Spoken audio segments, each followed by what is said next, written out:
Good evening. I'm Molly Young from the Miami University Alumni Association. As part of the Miami Alumni Association's webinar series and in partnership with the College of Education, Health, and Society, today we present Changemakers, Careers Beyond the Classroom. Joining us for today's conversation are Dean of the College of Education, Health, and Society, Jason Lane, and EHS alumni, Dr. Deena Chisolm, Jocelynn Hubbard, Jeffrey Crane Graham, and Robert Hendricks III. So just a little bit about our panelists. Dr. Deena Chisolm is Nationwide Foundation and Chair in Health Equity and Research, Director of the Center for Child Health Equity and Outcomes Research, and Vice President for Health Services Research in the Abigail Wexner Research Institute at Nationwide Children's Hospital. She is also a professor of pediatrics and public health at The Ohio State University. She earned her BS in biological science education from Miami in 1990 and went on to receive her MS in preventative medicine and doctorate in public health from The Ohio State University. Jocelynn Hubbard is founder and managing director of Custom Teaching Solutions, LLC. She has 16 years experience in education as an educator, speaker, professional development creator, and facilitator. Driven by a passion to see the diverse people of our world feel welcome, affirmed, and celebrated, she provides training to become and remain culturally competent. Jocelynn received a BS in education from Miami in 2006 and an MA in education from the University of North Carolina, Pembroke. She also has a graduate certificate in gifted and talented instruction from the University of North Carolina, Charlotte. Robert Hendricks III is the founder and chief executive officer of He Is Me Institute, a national nonprofit that aims to recruit, retain, and retire Black men in teaching. At the same time, he also started a company to provide consultation services to education organizations such as Thrive Chicago and 4.0 Schools. He currently serves as vice president of the board of Uplift Incorporated in Minneapolis, Minnesota, and treasurer of the board of the Lila G. Frederick Middle School in Boston, Massachusetts. Robert earned his BS in middle childhood education in 2011 and his master's in educational leadership in 2013. And last but certainly not least, Jeffrey Graham, who is a digital producer and filmmaker. As a writer, he optioned a half-an-hour comedy, which was eventually produced and screened at multiple festivals and won an award of excellence from the Best Shorts Film Festival. His coming-of-age comedy feature, Ship Life, was featured on Franklin Leonard's Blacklist website in 2016. Jeff co-created and hosted the Unproduced Table Read, a podcast with Maria Menounos' online broadcast network, Popcorn Talk, and currently produces and co-hosts The Screenwriting Life, a podcast with Oscar-nominated writer Meg LaFauve and showrunner Lorian McKenna. This year, Jeffrey also directed his first feature, Always Lola, from a screen he wrote on and around Miami's campus, ultimately was shot here at Miami's campus. And while the feature is in post-production, he plans a festival rollout later this year. Jeffrey earned a BA in Integrated Language Arts from Miami in 2013. Welcome to you all for being here. Thank you so much for taking the time to join us today. Just a reminder for our audience, questions were collected during registration, and our panelists will attempt to address most of those throughout the webinar today. You'll also have the opportunity to ask questions during the webinar by clicking the Ask a Button question under the screen.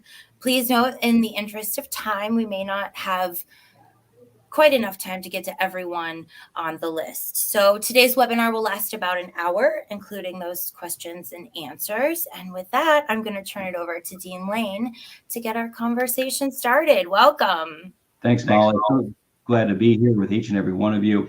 Thrilled to have you here for this conversation with just an incredible group of EHS changemakers. You can tell from their bios that each of them have gone off and charted, I think, amazing pathways into their particular careers. And we're going to hear a little bit more about them. Before we get into their stories, I just wanted to mention first EHS, the College of Education, Health and Society. It's founded in 1902 as Miami's University first professional school. We are now comprised of 6 academic departments that serve around 3,500 students in a variety of career paths, including education. In fact, we are one of the only universities in Ohio that continues to gain enrollments in teacher education.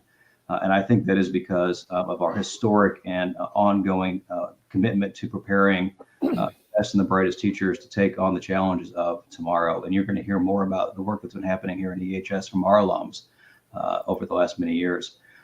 Today, we are really committed to making sure that we are trying to address the growing teacher crisis that's happening here in Ohio and across the nation. And so we are proud that we have growing enrollments and that we are attracting more folks to consider education as a career profession. But we also know that the preparation we provide prepares folks for a variety of different career paths as well, and that the skills and knowledge gained across the teacher education programs really prepare change makers to go out and create positive difference in society in a range of ways. And so today, we're going to hear about 4 of those journeys. So welcome to our alums who are on the panel today. And, you know, many here are here to hear your pathway, I think, beyond teacher education and out into your careers. But I want to start first with the pathway that brought you to Miami. Why did you come to Miami, and how did you find your way into teacher education as your academic preparation? And so they don't know who I'm going to call on first. So I think I'm just going to call on Jeff first. He was the most recent, and maybe we'll work our way backwards. Sure. Well, thanks so much for having me. So exciting. I love Miami so much, and I have such a fondness and affection for my time there that it's just great to be here. So thanks so much. In terms of how I wound up at Miami, I am the youngest of 3, and both of my older sisters did go to Miami. So in some ways, it kind of felt like a no-brainer. I'm from Cleveland, Ohio. And as everyone here knows, Ohio, in terms of like public state schools, I think is one of the best in the country. There's a ton of great public state schools to choose from. And I think as teachers, there's also something about a public school that feels important. And I was just kind of drawn to that. So in terms of why I chose education as my major, I've always loved the humanities. So I knew I wanted to kind of pursue something English related or English adjacent or like literature related. So I figured that this was a great way for me to still make sure that I was kind of engaging in creative writing and literature, but also, tying something practical that I feel like I could take to my life as I was leaving school. And also, I love teaching. I love people. I'm pretty extroverted, which I think helps. But when you think about your time, even applying to school and developing taste and learning who you are, so much of that has to do with the influential teachers in your life who kind of shaped you and pointed you to where you wanted to go. So knowing that there's so many role models in my life pushed me to even end up at Miami, it felt like a great path for me. And, while I'm not teaching now, my year teaching after school and of course, student teaching was really valuable and hugely formative for me. And we'll get into that later. Where did you do your student teaching?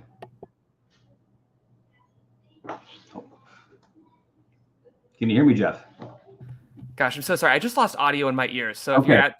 I'll fix it. I think it has to do with Right. I unplugged We'll my come back to headphones. that Sorry about question. that. So what? Robert, I think next up, tell us a little bit about your journey to Miami. Yeah, that's a pretty easy one. It was really from a visit, but it was a week-long visit, or maybe it was 2 weeks. It was during the multicultural leadership program, which used to happen over the summer for rising high school seniors. In participating in that, taking classes, meeting students, both potential students who are also in the program, as well as the camp counselors that would manage the programs. They were undergraduate and graduate students. So just being on campus, getting to meet folks, it felt like the perfect transition after leaving high school.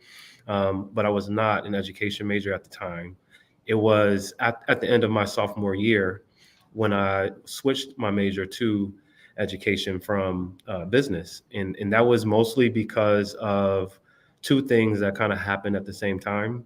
On one end, I was teaching or serving as an undergraduate instructor for the Intro to Psychology course, which required me to take classes on pedagogy and then actually instructing a class. At the same time, I had work study where I worked with America Reads and America Counts, being a tutor, not only in Oxford, but also back in Cincinnati at the elementary school that I went to when I was a kid. So those things kind of came together and made me switch my major. I realized there was something in that for me, and I was passionate about it, and I enjoyed it. So starting junior year, I was a first year ed major. So how about a favorite memory from Miami, Robert? Oh, there's a lot of things. I would say the most consistent one is all the people who used to be, I know as used to in Shriver, on those late nights, between that and then just the bell tower walk, going to get some food when everything else is closed. One of those two, or maybe those together. Fair enough. Jeff, I'll circle back to you. I think what I was asking, where did you do your student teaching, and just maybe a favorite memory of that experience? Yeah, thank you. And sorry, I lost audio for a minute. I'm back now. So this is the new world we live in, right? In terms of I taught in Middletown, actually, so close to Miami. And that was such an enriching experience because that school is really so refreshingly diverse in terms of just huge swaths of demographic interests. And, I was teaching an AP class, but also sort of like a remedial speech class. So it was really valuable for me to feel like I could connect with such a variety of students. And that was also right as that Hillbilly Elegy book was coming out too, which is all about Middletown. So I know teachers that show up in that book. So that was a really enriching experience. And I think in terms of a favorite memory, I got to teach Catcher in the Rye.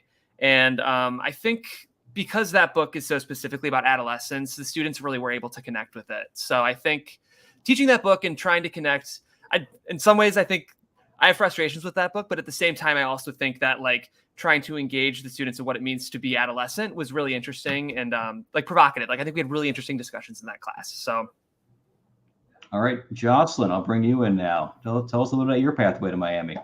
All right. Well, first of all, I'm really glad, Robert, that you said the name of the program, because I was frantically trying to text some of my friends, what was the name of that summer program that we did, right? So MLP, that I also participated in that program. And that is honestly what brought me to Miami, because I was dead set that I was not going to a state school. I was going to go to anywhere outside of the state of Ohio. I'm from Cincinnati. And my parents were like, you really should give Miami a shot, Jocelynn. It's a great school. The education department is amazing. Because I've always known that I wanted to be a teacher. Always. From very early on, I would torture my siblings and make them sit still and do whatever random worksheets I had that I brought home from kindergarten or whatever. So I participated in MLP, and it was an amazing experience. I was actually there with a couple of people that I went to high school with. So that made it even more enriching. Are you thinking about going to college here as well? And then seeing some of the undergrads and graduate students that were the counselors there, they made the experience so much fun. And I was able to see a different side of college life. I did not realize that, I knew that Black Greek organizations were a thing, but no one in my family was a member of an organization. And so I just kind of seen it randomly, but they threw a party at the very end of the program and all the Black Greeks were there and everyone was just so supportive and uplifting. And I was like, this is where I want to be. So that's how I came to Miami. Great. And I think you said in that you always wanted to be a teacher. So that was just your natural choice in this experience. So how about for you? Where'd you do your student teaching, and maybe a favorite memory? I did my student teaching at Aiken and also at Winton Woods Middle School. So I was a double major. While I was at Miami, I was integrated language arts and then also integrated social studies. So I did my social studies student teaching at Winton Woods, and then I did my English at Aiken. And I think a favorite memory was actually when we were going into the student teaching process, I went to the School of Education and I said, I want a school in inner city Cincinnati. I do not want to do like everyone else wants to go to some of the, suburbs and have a certain demographic. I want to go into the inner city of Cincinnati and I want to teach there. And so at Aiken, when I first got there, the principal, the vice principal, everyone was like, we have a student teacher. We haven't had a student teacher in 20 years. Oh my gosh, everyone was so excited to see me. And I was like, I loved it. And so there was another student that also graduated the same time as I did. And so she and I did our student teaching together and we drove there together and it was a really great experience.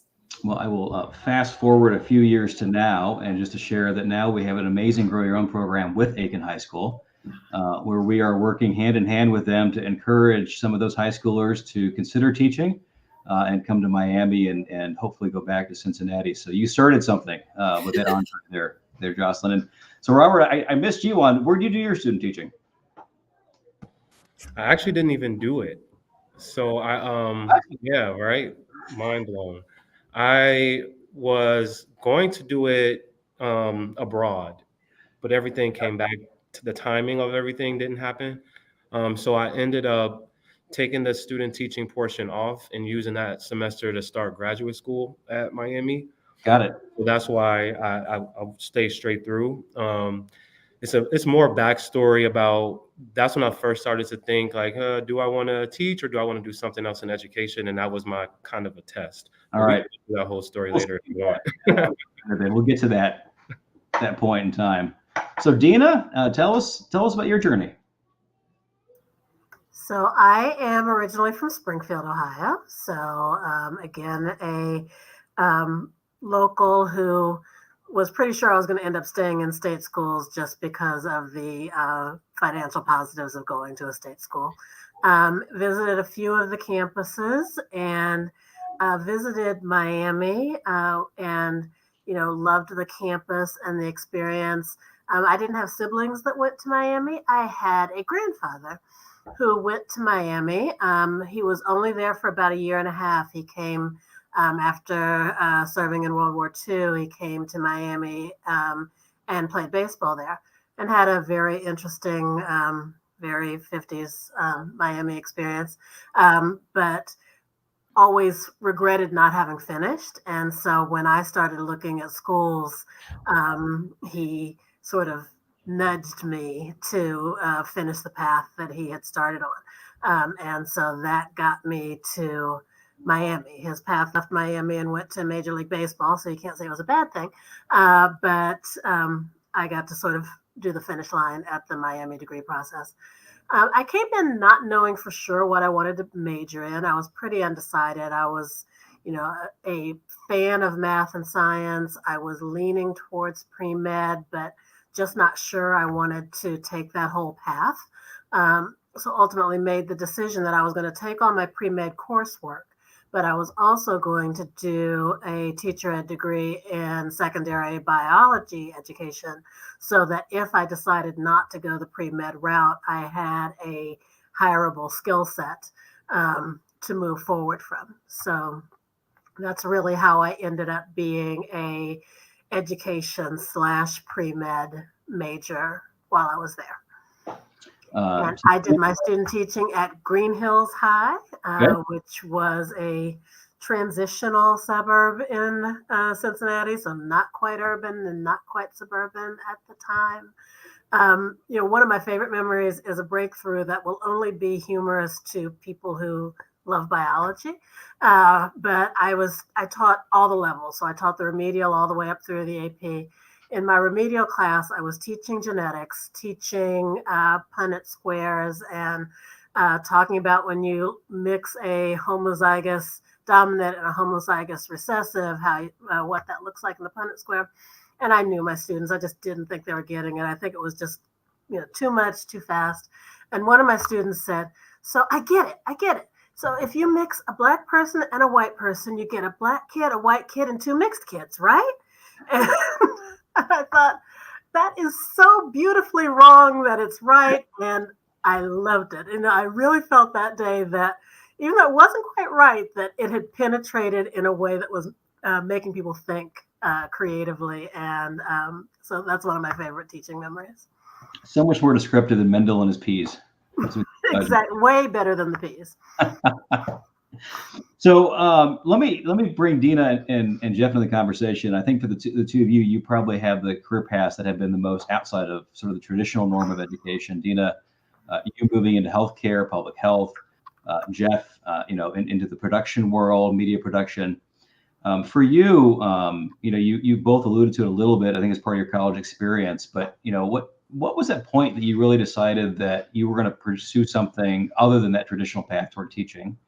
And Abby B asked, what helped clarify what you were passionate about? That's a great question. I'm happy to start if that's okay. Yeah. I think for me, I was always drawn to creative writing, and I think there might have been some truth to the fact that I may have been pursuing English education as a proxy for the fact that my real dream was to see if I might be able to make a career writing and possibly selling material. So while I loved teaching, and I think in some ways it can be one of the most fulfilling professions that you'll ever find. Another thing about teaching I'll say that I sometimes miss is it's just never, ever boring. And that's one thing I really miss. It's just reliably good days, bad days. You are never bored as a teacher. So that's another thing that's really appealing.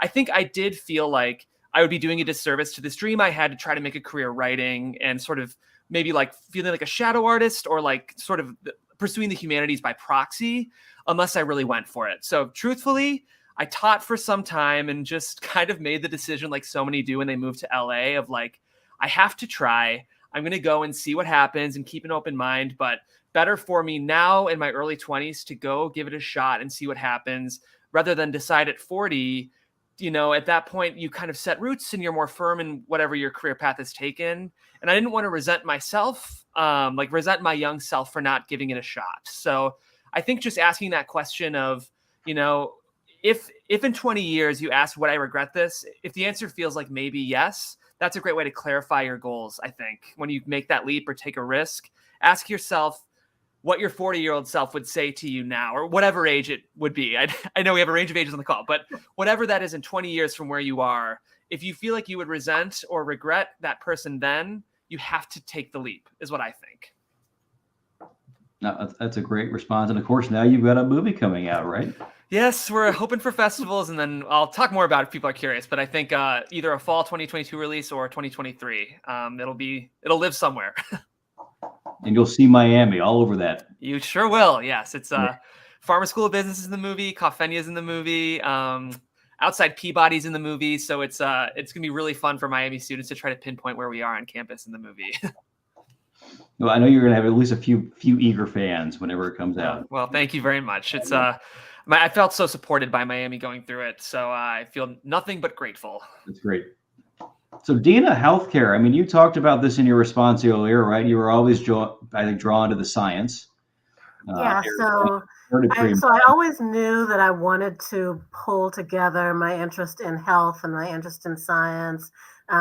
Growing up as a child with chronic illness, that was really something that molded me thinking healthcare or health was where I was going to want to be, but I couldn't figure out exactly where that was. I had a great experience student teaching. It taught me a lot of things and dealt me a lot of skills, but it also at that point made me realize I wasn't ready for that work. I learned so much about the fact that teaching, as much as you love the science, is a lot about classroom management and a lot about social work and a lot about,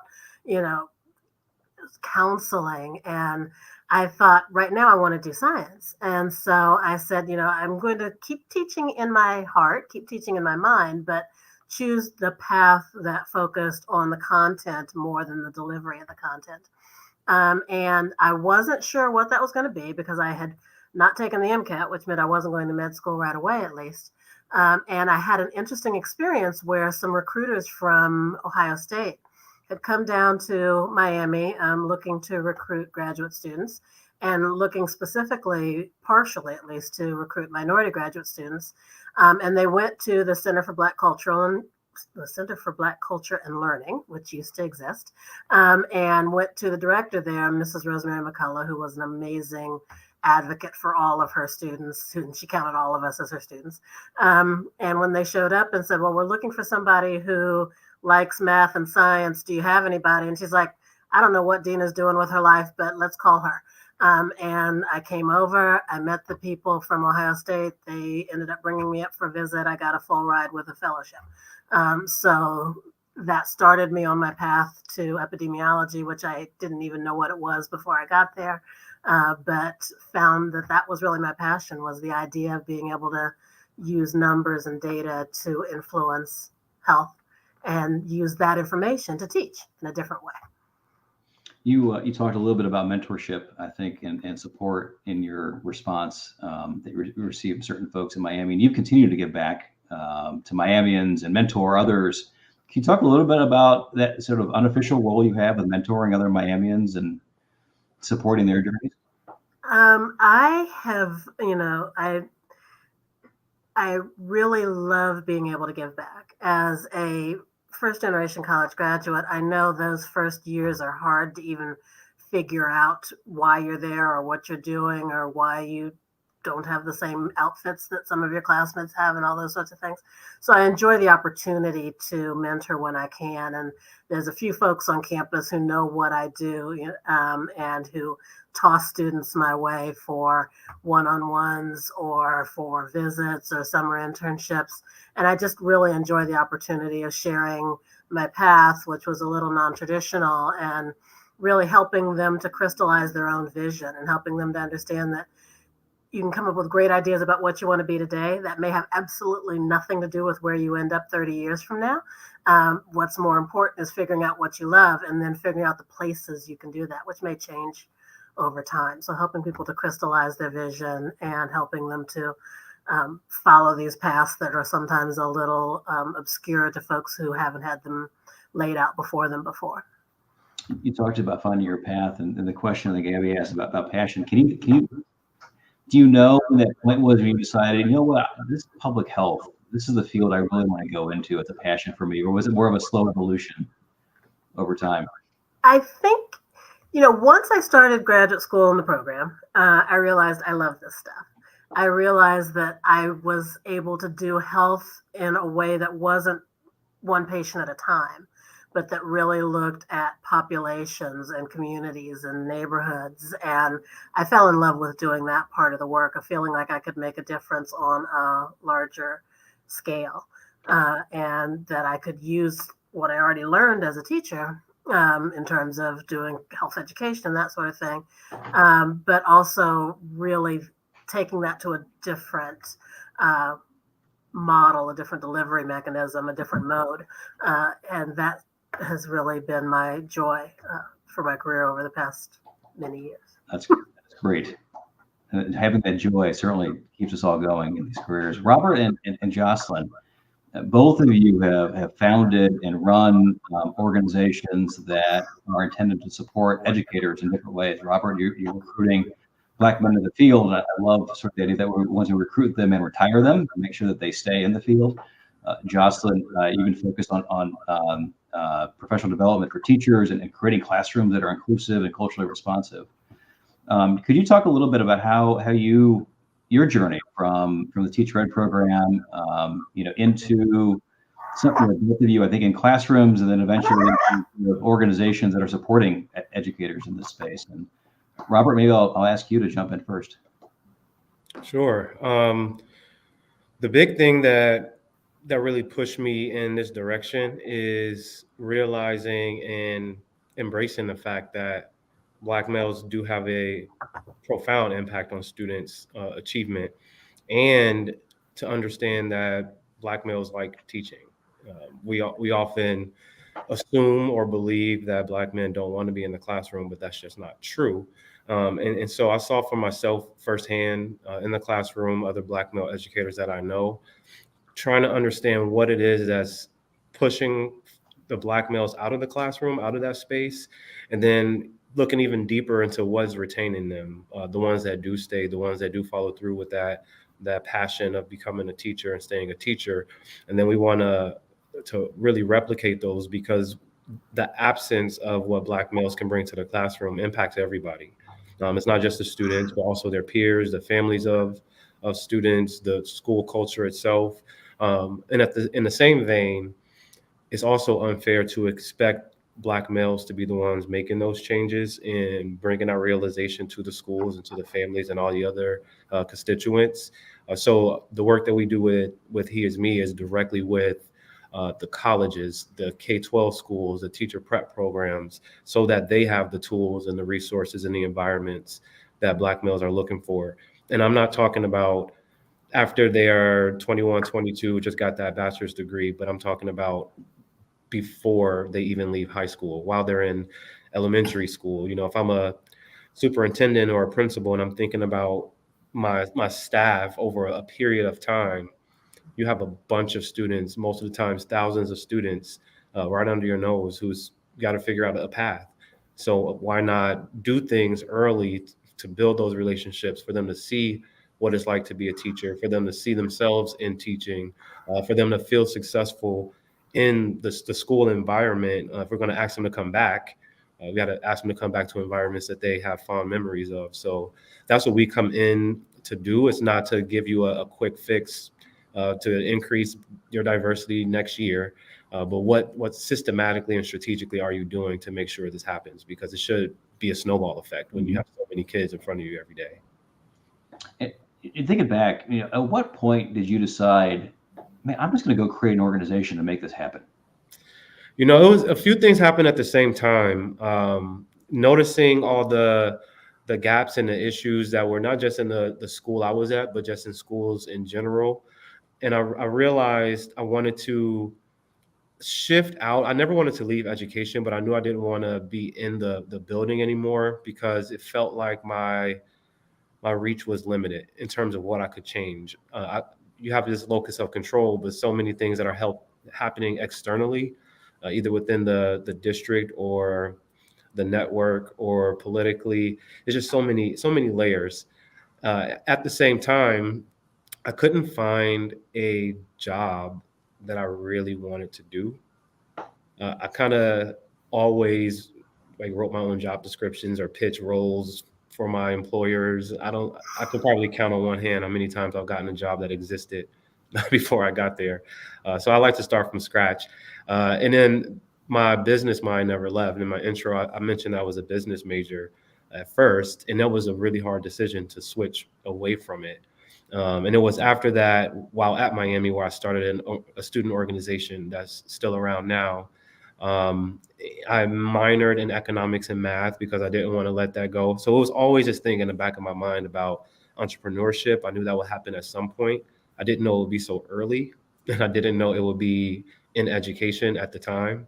But yeah, it was just like a perfect storm of things that happened and came together that made me just take the leap. So Jocelynn, you too, you've made a leap into this career path and creating an organization. Tell us a little bit about your journey there. Well, I never imagined that I would be a business owner, and honestly, I never thought I would leave the classroom. And I think that maybe many people that are listening in on the call today feel that same way, right? That like, maybe I'm not going to leave the classroom. I don't know, but I will say that there were a lot of little like seeds and a lot of, a lot of things that happened along the way. And so what I would encourage you to do if you are thinking about, starting an organization or kind of branching out on your own, is to really just be very reflective and look at some of the opportunities that fall into your lap. So when I first started teaching, well, I did some time in Cincinnati, but then I moved to North Carolina, and I taught in a small town where the majority population was Native American. The Lumbee tribe is in Red Springs, North Carolina. And so that presented me with a wildly different situation. Like, I was not prepared to teach this group of students. I mean, I had like strategies and skills, right? I mean, I could teach, but when my students, because I taught 7th and 8th grade, when my students looked at me and they were just like, where are we in this story? And I'm like, I don't know. Like when we talk about Native Americans, when we talk about Indigenous people, it's usually like Thanksgiving and colonization, right? And there's like a very specific lens that we're using. So I was really starting to think about, how do I reach my students and how do I make sure that the lessons I'm teaching are relevant to them? And while I was teaching at this school, we actually had the North Carolina, like representatives from the North Carolina, like Board of Education come down, and they observed me and they asked me to lead a professional development session at one of their like summer institutes. And I was like, oh, okay, I'm like a 2nd-year teacher, but fantastic. So that was, a little seed right there. And then within my district, I was asked to lead some professional development. Now, it was not about culturally responsive teaching was actually around classroom management and behavioral, strategies, but still that was kind of a little peek into this opportunity and this skill that I didn't realize that I actually had. So fast forward a little bit of time, I got married, I had a child, and my husband's job moved us to Illinois. And so I got out of the classroom because I was like, I'm not sure how long we're going to be here. I didn't want to be a part of the teacher turnover rate. And but I missed education. So I decided to work for another company, and I was a literacy consultant for Scholastic. So I did that for a little bit, but I was living in St. Louis when there was the shooting death of Mike Brown. And I went into a classroom one day, and a teacher was like, I had done a professional development session for them, and I was going in to do coaching, and she stopped me and she said, Jocelynn, I need you to talk to my students. And I'm like, whoa, I have never met your students, But she was like, I know, but I love them, but they're not listening to me and they can't hear me. Will you talk to them? And she was a white identifying woman. And so, she thought, I guess, that because I'm a Black woman, that they would listen to me. Her students were majority Black. And I said, okay, sure, I'll hop in on this conversation. And I thought about some of the skills and things that I had used previously with my own students when we faced challenging topics and when we were talking about certain things. And it went well. And I said, there's a need for a different type of professional development, and I don't see it happening. And I was talking to my mom one day, and she was like, well, why don't you create it? Like, start your own business. I said, oh. So 2015, I started my own business. Tell us about the beginning of starting that business. I mean, it's a leap of faith. You saw a need, you hope that there's a market, people are going to hire you. It's kind of scary, right? Moving out of, to think about those who are in classrooms right now, to leave that environment and to go off on your own and create something new and hope it's going to be successful. Can you just share a little bit about what that experience was like to start something new and unknown? Absolutely. So it was scary. I had never started a business, right? I wasn't a business major. I wasn't like, I don't know, a math person or whatever. I didn't know what skills I actually needed. And even though I had worked for a company and I had led professional development for them and I had done coaching, I wasn't on the business end of that, right? They just sent me to schools that needed the PD. So I just said, okay, well, first, what do I do? I Googled, how do you start a business? And it was like, you need to start an LLC. Okay. So how do I do that? I looked at the Small Business Association and read a lot of their different articles and connected with them and started, I developed my LLC, and then I got a website, and I was like, okay, let me start to kind of write about some of the things that I'm passionate about. So I started blogging, and then I actually connected with a couple of people that I knew in education. So one of my line sisters is actually a principal at a school. And so I connected with her and I was like, hey, when you all bring in independent consultants, what does that look like? What's the process, right? Because I was never a principal. So she really helped to kind of guide me and say, well, you're going to need some small business insurance, right? And you're going to need to put together proposals and you're going to need contracts. And so I started to figure out what all that stuff was. And then I did find some business coaches because, again, I did not know exactly what I needed to make sure that I could pitch myself to a school, to a principal. And it was a slow process at first. I mean, I would say probably for the first 2 years that I had my consulting business, I didn't have any contracts. So I was doing some other things on the side so I could still make money and really just kind of built up my authority in the space by presenting at some different conferences. And like I said, continuing to blog and just really having conversations. I think that having authentic conversations with people, here's the deal, right? You can't have a business unless you talk about the business. And it's scary because you're like, nobody knows me as this business owner, but you have to talk about it. So those were my first steps, to talk about it and ask questions. You got to build your brand, right? I mean, you get Build a brand. People know who you are and what you're focusing on, what you're doing. Jeff, you did this, right? This is what you said, right? I had to take the leap of faith and set out on my own and just try it. So maybe can you share your experience there? Yeah, I really relate to what you're sharing, Jocelynn, and I think it's very wise, everything that you just talked about. And I think especially the element of kind of talking about something before you feel like you have the credibility or the almost the right to. But that's such an important part of, I think all four of us share probably a bit of an entrepreneurial spirit. I think that's one thing I'm kind of sensing. And, you always face that imposter syndrome. And I think there's a million reasons to ask, like, why me? Do I deserve this? Am I a special person that can do this? Is this reserved for a special class of people? But then I think you just kind of have to ask yourself, do I care enough about this? Is this something I feel passionate enough about? Is this something that, even though it's going to be remarkably hard, I care about it enough to let that outweigh how hard it will be? And almost always the answer is yes. And if the answer feels like yes, you have to do it, because you're disservicing yourself and your dreams and your passions and this potential beautiful thing that you can create. Like, I look at all three of you, and I think, like, if you hadn't chased that or pursued it, we wouldn't have these incredible things that you've built. So I think I very much connect to what you're saying. And I think there is an element of just really assessing whether or not your passion and care for something outweighs the challenges that inevitably come with building something. Deena, maybe I can pivot to you. And we joked earlier, I think you might need 2 business cards, right, to get all your titles. But clearly you've built a lot also, and lead a number of entities that are advancing a range of public health issues, right, engaging in research. And maybe talk a little bit about your leadership in those spaces. Oh, I think you're on mute. Yeah, so it's been an interesting route, I think, because I didn't start off entrepreneurial. I started off, being very much a work-a-day person. So I did my master's when I left Miami. After I graduated, I did a master's degree. I worked at the health department. I worked at a not-for-profit. I did consulting. I worked in a health system. And then I went back and did my PhD.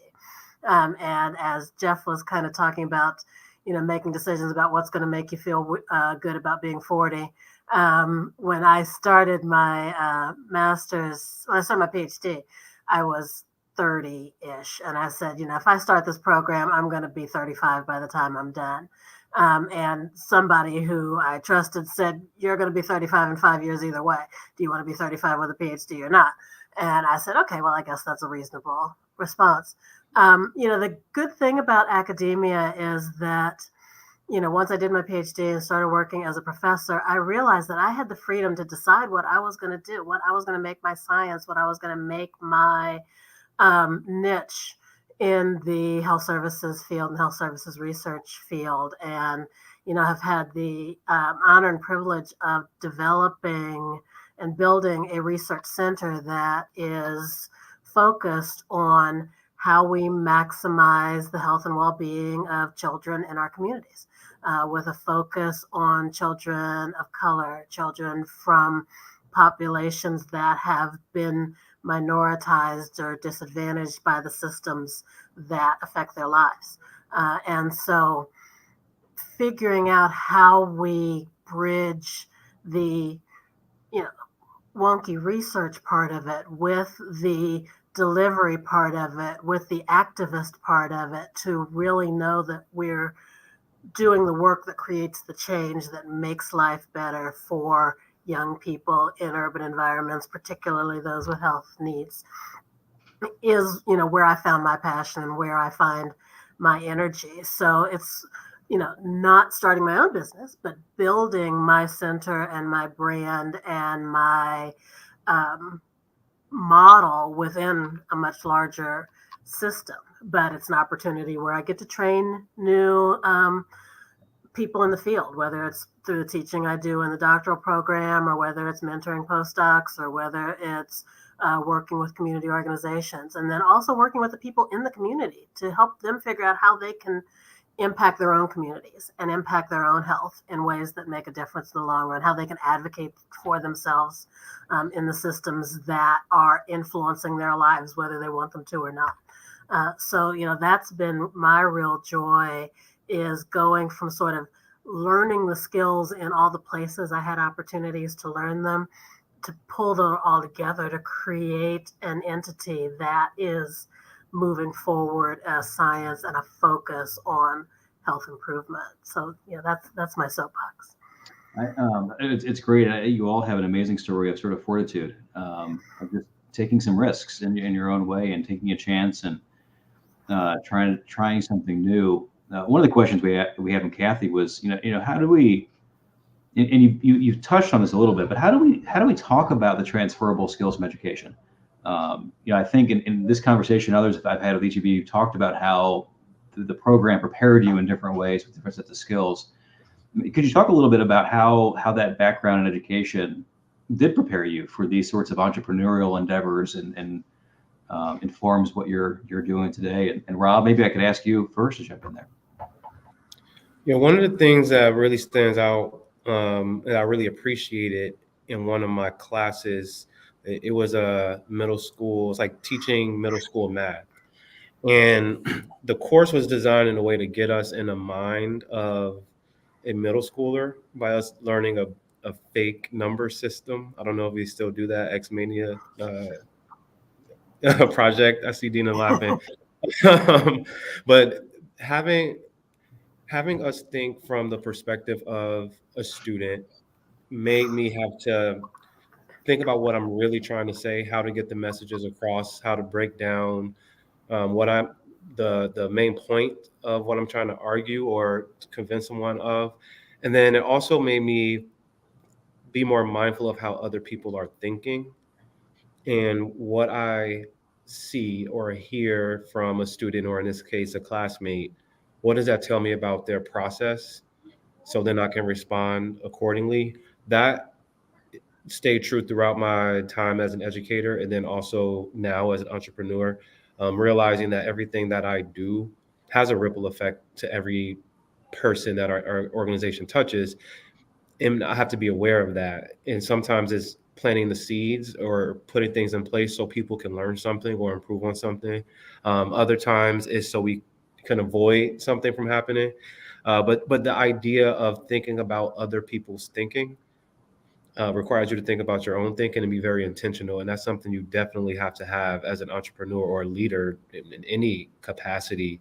If you want to have people truly follow through a vision that you have, you got to meet them where they are then and pull them along. That's great. Jocelynn, how about you? Well, I think that Dr. Tom Romano was one of my favorite professors at Miami. And when I actually was working on my graduate degree, I talked about his work on multi-genre literature. And my professor that I had at the time there, she was like completely fangirling. She's like, Dr. Tom Romano? Like, yes. And like, he's like, he and I were emailing back and forth about, his work and different things. I was asking some follow-up questions. But in his classes, like he always challenged us to think outside of the box. I remember he talked to us about grammar B, right? And then again, like I talked about multi-genre papers. And even though this wasn't necessarily like explicitly talking about culturally relevant pedagogy and meeting the needs of all of our learners, like he didn't say it in that specific way, that was something that he was planting in us, and he was definitely planting inside of me, was that, hey, there's not necessarily one path to achieve and accomplish the goal that you think you have set for yourself. And so I held on to that for a very long time. And I think that when it came time for me to decide whether I could step out on my own or not, I thought back on those things. And I thought back on the encouragement that he gave me as I was crafting papers and as I was working through my student teaching experience and saying, hey, this particular thing that everyone else is saying is going to work is not working. And he's like, okay, we'll try something different, Jocelynn. Try something different. And like I kept hearing that in my head, try something different. And it worked. I love it. Try something different. Deena, how about you? This is going to sound really strange, but one of the 90 things you had under my name was professor, which means I do teach. And shockingly, maybe not shockingly, a lot of professors don't know anything about teaching. They know a lot about their field and very little about how to communicate their field in a way that resonates with their students, that engages them, that builds their ability to internalize the message. And I can't tell you the number of times teaching, graduate school classes that I was looking back to what I learned about engaging high schoolers to figure out the best way to manage the time I had in the classroom period, the best ways to engage, the best ways to chunk material, the best ways to think about varying literacy levels, the best way to think about varying backgrounds coming into a course. I think I use that not just when I'm teaching at the collegiate level, but also when I'm talking to community groups and when I'm giving scientific sessions. It all is a toolbox that I think is bigger than classroom teaching, that is really about communicating information in a way that creates knowledge. Yeah, I mean, it's so true, right? I mean, teaching isn't just in a classroom. I mean, we are always teaching, we're always communicating, whether it's professional development or even in a webinar, right? How do we think about communicating knowledge in a way that's understandable to others, which I think picks up a little bit on Rob's point about how do we think about our audience, right? Who are we trying to communicate to, and putting ourselves in the position of our student or others that we're dealing with. And Jocelynn, you certainly talked about, if it doesn't work this way, try another way. Right? How do we keep coming at it? Those are all skills teachers have, but they're skills anybody could use, that are incredibly successful. So, Jeff, how about you? You're a communicator. You produce people who communicate. How do you? Well, I want to start by thanking Jocelynn for invoking the name of Dr. Tom Romano. I feel like he's had such a wonderfully profound influence on my life as well, and just an example of how powerful teachers can be in the lives of. That's why I love teachers and I honor teachers, just because I just really connected to what you're saying about Dr. Romano. I feel like I have a general way that my educational experience has helped my career and a specific way. I feel like one thing I love about teachers is, by nature of their professions, they're just profoundly brave people. I think it's one thing to stand up in front of a group of your peers, but it's another to be 22 and go to Middletown High School and stand up in front of a group of kids who don't look anything like you and command their attention for 90 minutes in a class. And I think just by nature of what the job is, teachers have to be brave, courageous people. And I think those skills make other situations, like starting your business or leading your first seminar or whatever it is, feel so achievable because you've kind of done the hardest thing, which is teaching. I think it's just such an honorable profession, especially I think of public high school teachers. And not only are they not given the credit that they deserve, but just the level of bravery and challenge that they face every day by going to the classroom. It's just so impressive. And I think really armed me to feel confident as I was pursuing a different profession. And I think very specifically, I have a story from set this summer when I was directing. We had a big scene with our whole entire cast, and there was about 10 people on set in the scene that I had to kind of navigate because it's an ensemble movie. And there came a point, as we were blocking the scene and about to call action, that a bunch of people started having questions, and people were asking questions at the same time. And all of a sudden I went, all right, everyone, quickly, we're going to have everyone raise hands and go one at a time. And then my friend Sheldon goes, oh, there's Mr. Graham. There's teacher Jeff. And it was just so distinctly a classroom management moment. And in some ways that is directing a film. It's managing different people and personalities and departments and your actors. And like people have mentioned, reaching them where they're at and knowing that each actor has their own learning style and engaging with them in that way. And truly just keeping people quiet when you need to move on, just general classroom management.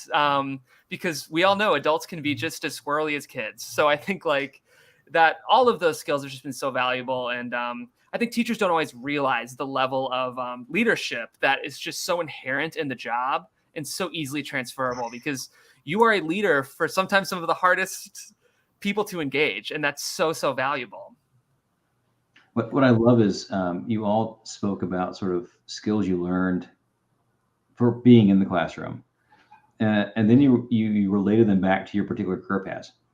All right. And I think that is so important, probably for anybody who's looking to make a shift or a move, is maybe back to Robert's point, is to try to think about that, put themselves in an employer's seat on the other side of the desk who's hiring for a certain profession or career, or if you're going out to sell yourself in an organization and try to advance work that way. There's so many skills that are transferable. It's just how we talk about them is going to change, right? You're probably not going to go out and say, I have great classroom management skills, to any old employer, moving into business, but to talk about what that means, right? Unpacking that in terms of the way you just did, Jeff, and what that actually means in terms of managing people, right? And a crowd and group organization. I think for the folks who are listening in, just to push themselves to think about more concretely the real skill sets that they're learning and how that might apply to other professions or opportunities that they're looking to pursue. And I think just quickly, if I could hop in, just Yeah. like leadership in general, I think is such an inherent part of being a teacher. And I think like for those teachers who are listening right now, who maybe considering a career change or even just other opportunities that they could couple with teaching, I think like just recognizing that already so many of the skills that you develop in the classroom just make you a leader, because that is inherent in being successful in your job. So I think like that's a great way to take stock of what you've learned and figure out how, like you said, you can transfer it to other things. So if I can just piggyback off of that real quick. So I just also want to add, if you're thinking about some of those transferable skills, right? Thinking about being able to forward plan, thinking about being flexible, because obviously teachers have to be flexible every single day. Like you said, you never know what's going to come at you. It's always very exciting.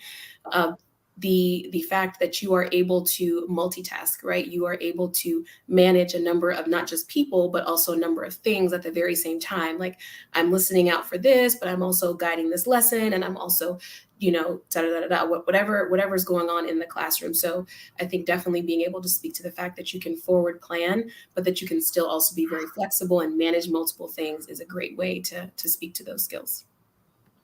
So we are almost out of time. I can't believe our hour has flown by so quickly.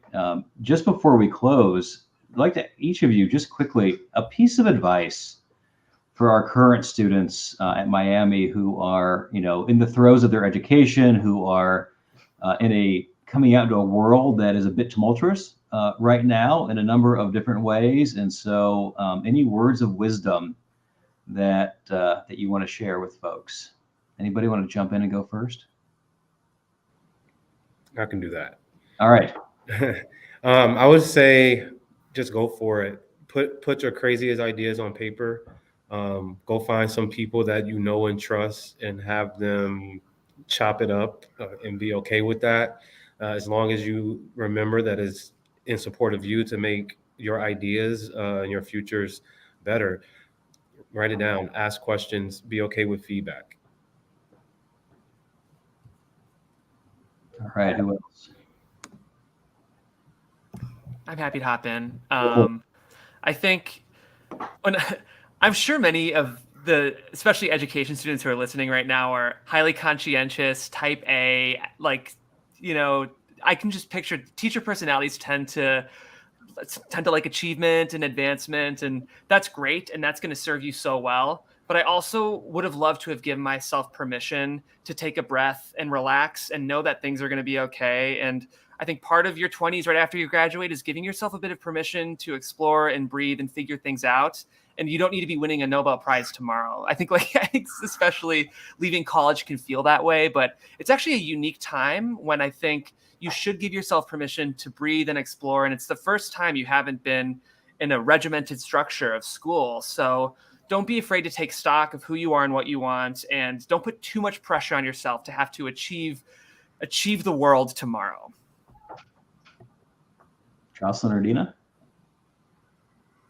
I think I would always say, figure out what it is that makes you excited about getting up in the morning, excited about what you do. And sometimes you might be doing that in one setting, and you might find an opportunity a couple of years later to do that in a different setting. It is not necessarily the same work, but it's the same thing that animates and motivates and excites you. And those things can move across spaces. Teaching is a great place to do it. And there's other places to do it too. And if there's a moment where you don't want to do it in teaching right there, find other places, maybe come back later. But take the opportunities to really focus more on not the I am a this to I want to do that. Jocelynn? I think that my advice is really kind of along the same lines as what everyone else was saying, just to take a breath, because I certainly did not do that. I think I just felt like I had to be in a classroom right away, right? But there is there are unique opportunities in those moments that you take those breaths. And I would also say to ask questions. Like, don't be afraid to ask questions. We tell our students all the time that there's no dumb question, there's no stupid question, but then we're afraid to ask questions. So ask questions, send somebody an email that you don't even know, right? But you have a desire to like maybe be where they are one day, or you just want to know how they got to where they are. Like, you never know. They might actually respond to you. I mean, we've got this big old thing called the internet. You can find people on Instagram, on LinkedIn, on Facebook. Send them a message and just say, hey, like, I am coming out of college and I've got a few questions. So ask questions and definitely find those moments to breathe. Well, what a remarkable and inspirational hour this has been. I really appreciate each of you joining us, spending some time just sharing your Changemaker experiences with our current students and our alums and friends of the program. It's just an honor to be able to sort of spend the time with you in this discussion and to learn from you and all that you do. And I hope that you continue to do great work.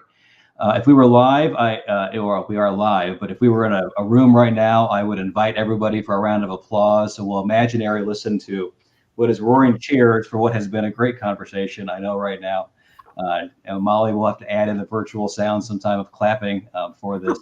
Let me turn it back over to you to close us out. Well, okay, I really want to echo what Dean Lane just said, and really I have a compulsion to clap. And the fierce irony here is that I would likely plunk myself down and really enjoy a class with any one of you at the helm. So should you choose to make a triumphant return to the classroom, I'm confident it would be a really good fit for all of you.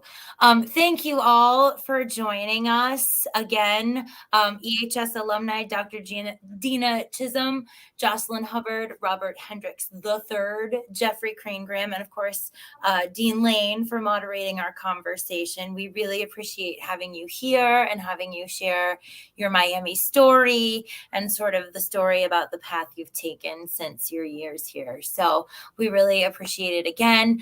Just a note for our viewers, please feel free to check out our other webinar presentations at alumlc.org/MiamiOH.